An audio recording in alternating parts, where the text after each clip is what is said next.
Hello, my guys, gals, and non binary pals. So, it is the last week of April, if you don't know, unless I'm wrong.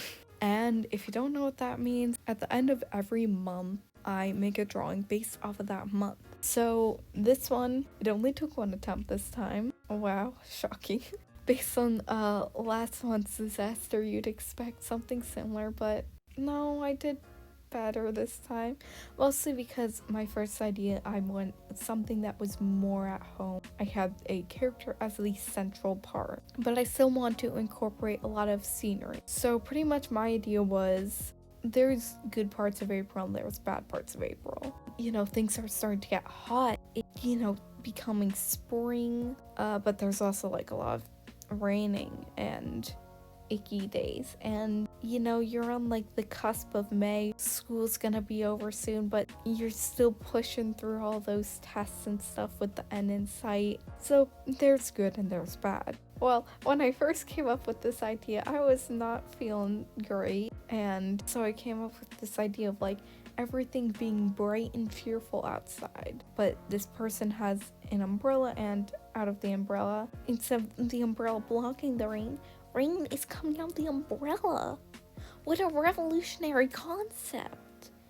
Wow, I know I'm a genius. Thanks. No need to praise me like this. But obviously it's not the most original thing. Plenty of people have done it. But I want everything to just be really cheerful. I also want the person to be really cheerful, but at first I was gonna have like her be really cheerful and brightly colored, also to create a juxtaposition between her and what's underneath the umbrella. But then I was like, okay, I'm already doing that with the background though, so not really gonna work. So she's cheerful, but she also has now much more monochromatic color palette, very dull, I guess, mostly gray, some brown in there, no exciting colors. And then everything outside of the umbrella is all brightly colored, sunshine, rainbows, yada yada yada.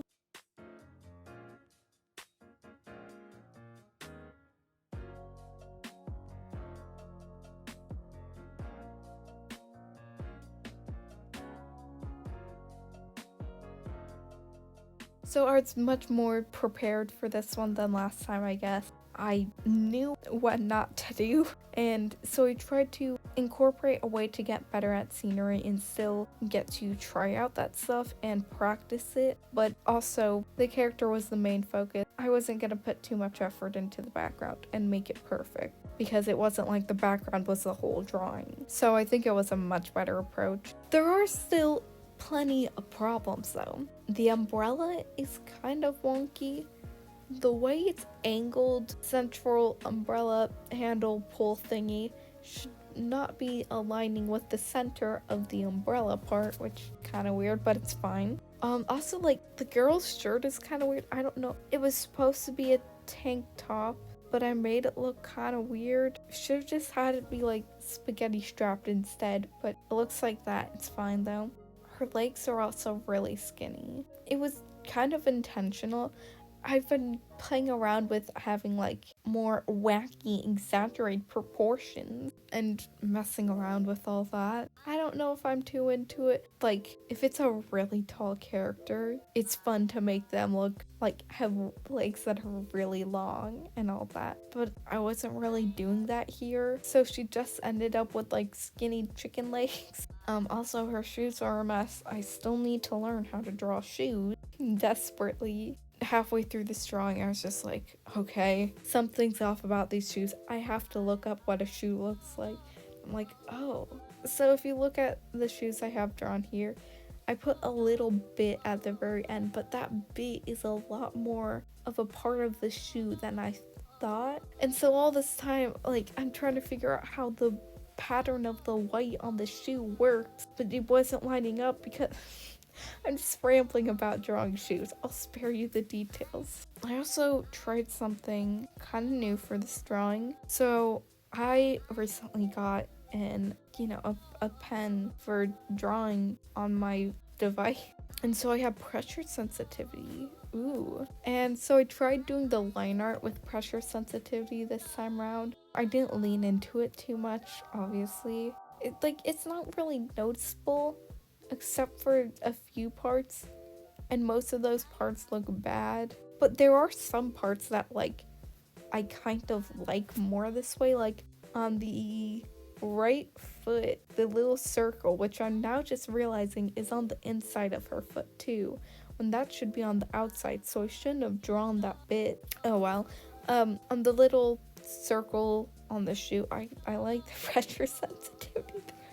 Just like this one minuscule little bit, and I'm like, oh yes, that's what I like, because you can actually see it, rather than in a lot of these it's like one line is really thick and some lines are really thin, and it doesn't really look as intentional, I guess. It doesn't pop out to you, while that it's one line, it has variety and spice, so it looks a lot better there. Either way, when I colored it, I think like everything made no difference. It just looks like a normal drawing of mine.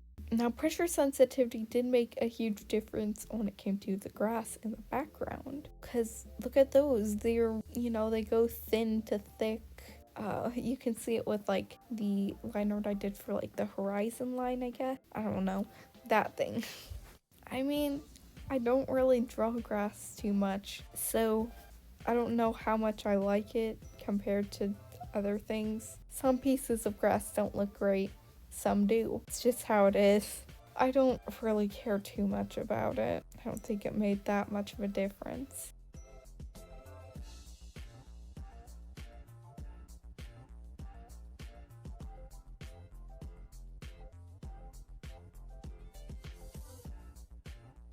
The main thing I struggled with the background was actually the sidewalk. At first I was going to make it like one of those walkways that's like little tiny pebbles, the little tiny white pebble pathways that you usually see at like hiking places and stuff. That's what I was going to do at first, but then I just didn't. And I didn't look up a sidewalk or anything, and I was just like, alright brain, what does a sidewalk look like? How does one make this look like a sidewalk? And I didn't come up with an answer. So I just like put little dots of slightly darker and lighter colors, and also did one that were like a bit more yellow or a bit more red.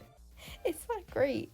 Throughout this drawing, a lot of times I kept like changing my plans for what I was going to do, like especially with the original concept of the girl. I was going to have her like really dull and sad, and that whole thing be gray and depressing, everything else be peppy and bright and cheerful.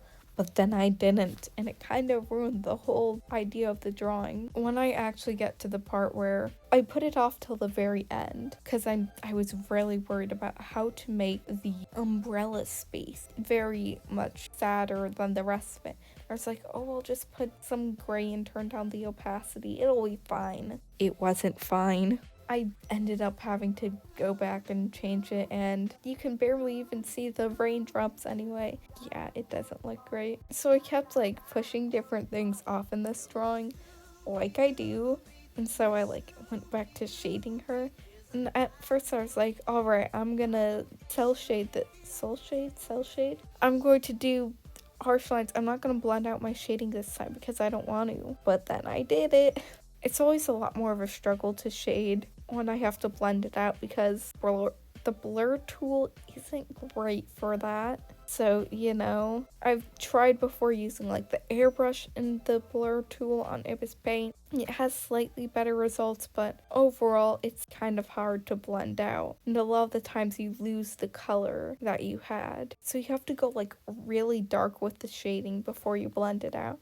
And it will look weird at first, and in some spaces too, it just doesn't erase the color. Like a lot of areas where you have like on her legs, under right below her skirt, in those areas there was a large block of the dark shading color. So when I blended it out, it didn't erase the shading color as much. Little things like that just make it a lot more difficult to do it this way. But I always do it anyway, because for some reason, like the harsh lines, I don't know, it like feels so incomplete whenever I do stuff with harsh lines. And it's like, but you could blend it out here. You don't want to, but you could. And so I always end up doing it. And it's so tedious. I have to sit there and scribble, and it takes like so much longer. I always do it for some reason, and some areas might look worse from it. Some areas definitely look better from it, to be fair. I can't deny that. Like, I don't know, I kind of like blending out the eyes. That's about it. I mean, I think it looked nice on the clothes in some areas. Why do I do this? Why do I do this to myself? I don't think I can ever go back though, because I don't know. Now it just looks weird to not blend it out. Okay, so by far, the worst area for the shading was the flippin' umbrella top, because for some reason, when I did the shading for the little lines of like webbing, ribbing, whatever it's called, where the metal structural support of the umbrella is, it didn't blend. It just didn't blend. Like, look at that. Look, you can see where I flippin' colored and where I didn't. So this time around, I really tried to make things blended, so I would blur it and then select a color kind of in between, scribble that in and blur those together to try and make the transition better. And I did that for the flipping webbing slash ribbing slash whatever it's called on the umbrellas, but it didn't work. It didn't work. You can still see it. It's fine, I can ignore it. I'm also realizing I didn't add any shine to her hair. I did the shading and all that, and I was really excited for it because I gave her curly hair and that's fun. But I just completely forgot about the shines. Oh well.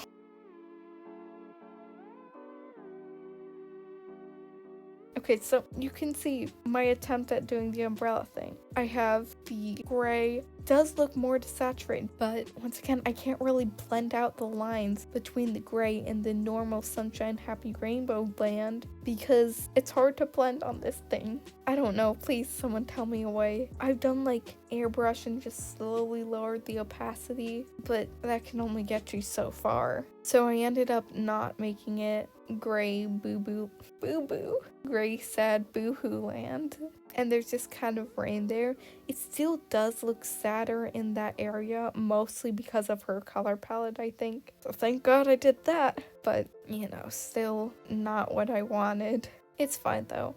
Also, how's she not wet? I've never drawn a character where their hair's wet and their outfit's wet. I've never attempted it. So she's just dry. Anyway, if you like this video, make sure to like and subscribe.